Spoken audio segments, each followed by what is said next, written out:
Social মিডিয়ার সকল বন্ধুদেরকে আজকে আমি একটি রেসিপি দেখাচ্ছি। রেসিপিটি আমি খুব কম সময়ের মধ্যে করে দেখাবো।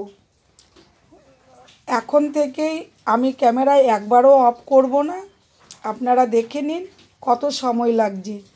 শুধু আমি কড়াইতে তেল দিয়ে রেখেছি, এখানে এই যে পিস করে কেটে রেখেছি আপনার পেঁয়াজ নেব। তো এখানে উপকরণ কি লাগছে আমি একবার বলে দিই। আমি একটা ডিমের কারি তৈরি করব। এখানে লাগছে সেদ্ধ করা টমেটো, অনিয়ন মানে পেঁয়াজ লাগছে, লঙ্কা লাগছে।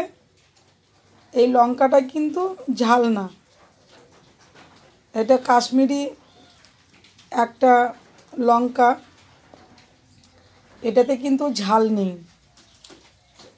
মানে কাশ্মীরি মির্চ পাউডার যে তৈরি হয় এই লঙ্কাটার থেকেই তৈরি হয়। এই দেখুন আমি দেখিয়ে দিচ্ছি লঙ্কাটা। এই হলো লঙ্কাটা, দেখে বুঝতে পারছেন।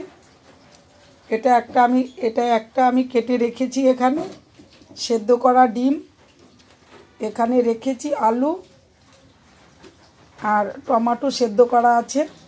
এবার টমেটোটাকে আমি এরকম টেনে নিলেই টমেটোর এই ছালটাকে ছাড়িয়ে নিতে পারবো। এই যে আমি ছাড়িয়ে নিলাম, দেখুন এভাবে ছাড়িয়ে নেবেন, খুব সুন্দর হবে রান্নাটা।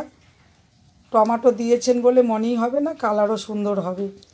এরকম করে টানবেন, এই যে টমেটোর থেকে চলে আসলো। টমেটোটা সেদ্ধ করে নিলে টমেটোর যে এক্সট্রা একটা গন্ধ সেটা থাকে না এবং রান্নাটাও চটজলদি হয়ে যায়। তো দেখে নিন রেসিপিটা। আমি কড়াইতে পেঁয়াজটা দিয়ে দিচ্ছি।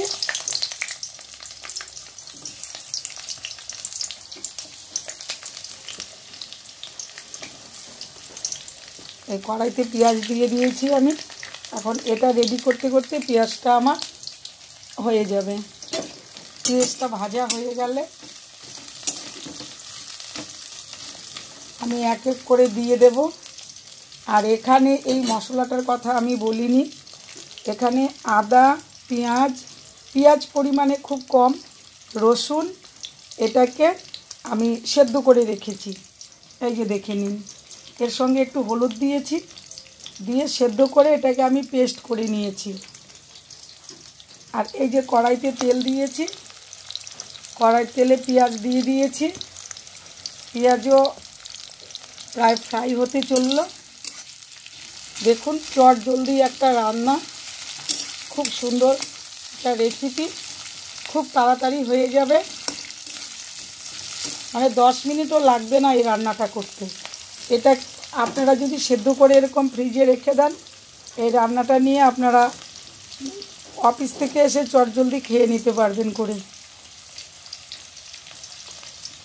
আমার পেঁয়াজটা হয়ে গেছে। ডিমটা কিন্তু আমি সেদ্ধ করে রেখেছি, ডিমটাকে ভাজিনি।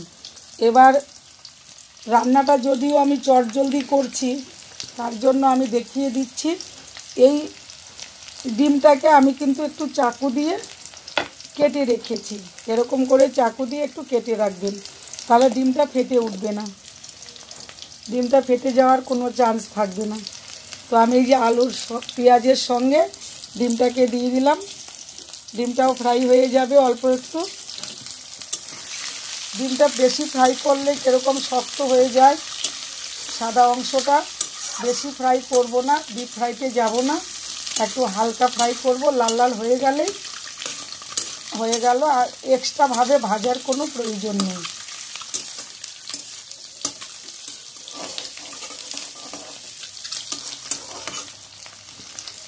এই দেখুন আমার ডিম প্রায় লাল হয়ে এসেছে।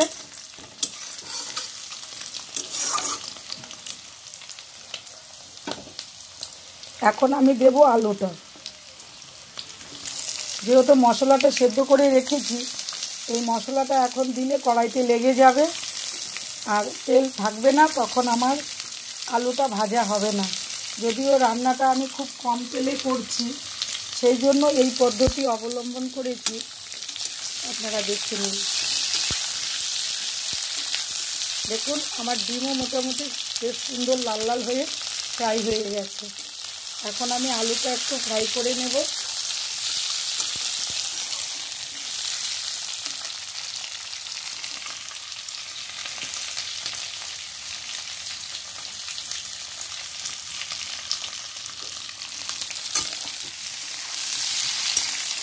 আমার আলুটা ফ্রাই হয়ে গেছে। 1 মিনিটের উপরে কোনোটাই সময় নিচ্ছে না। দেখুন আলু ফ্রাই হয়ে গেছে। যেহেতু সেদ্ধ করে রেখেছি খুব তাড়াতাড়ি হবে। এবার আমি দেব টমেটো, কারণ টমেটোটা সেদ্ধ করা আছে, এটাকে ম্যাশ করতে হবে। আর টমেটোর ভিতর থেকে আমি টমেটোর বীজটাকে ছাড়িয়ে নিয়েছি। টমেটোর ভিতরে কিন্তু কোনো বীজ নেই, বীজটাকে ছাড়িয়ে নিয়েছি। টমেটোটা আর দেখতে পাওয়া যাবে না, ম্যাশ হয়ে যাবে। ভাজা হয়ে গেল। দেখুন বন্ধুরা 2 মিনিটের মধ্যে সমস্ত কমপ্লিট। এখন শুধু মশলা দেব আর লঙ্কাটা দেব। আমি আজকে রেড চিলি দিয়ে করছি, আপনারা গ্রিন চিলি দিয়েও করতে পারেন। আর আমার টমেটো ম্যাশ হয়ে গেছে।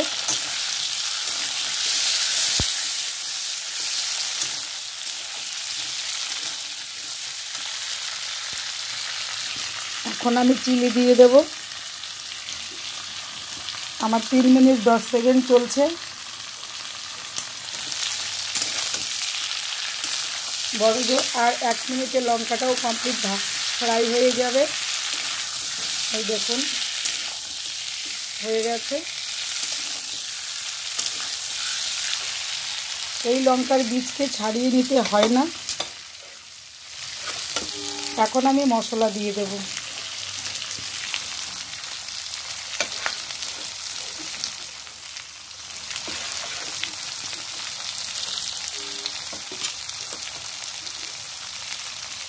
এই আমি মশলা দিয়ে দিয়েছি, একটু ভেজে নেব।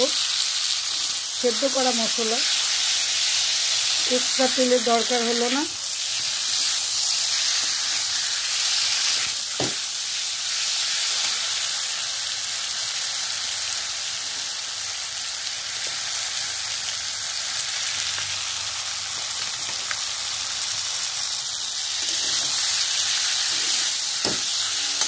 এবার আমি নুন দিচ্ছি।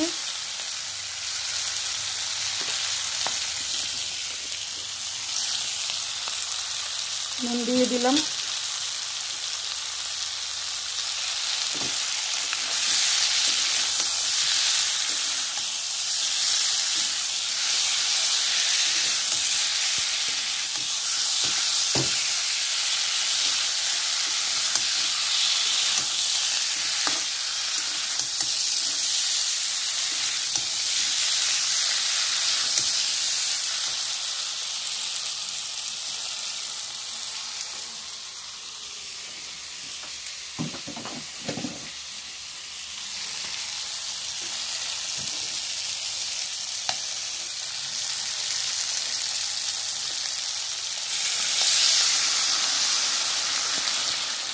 আমি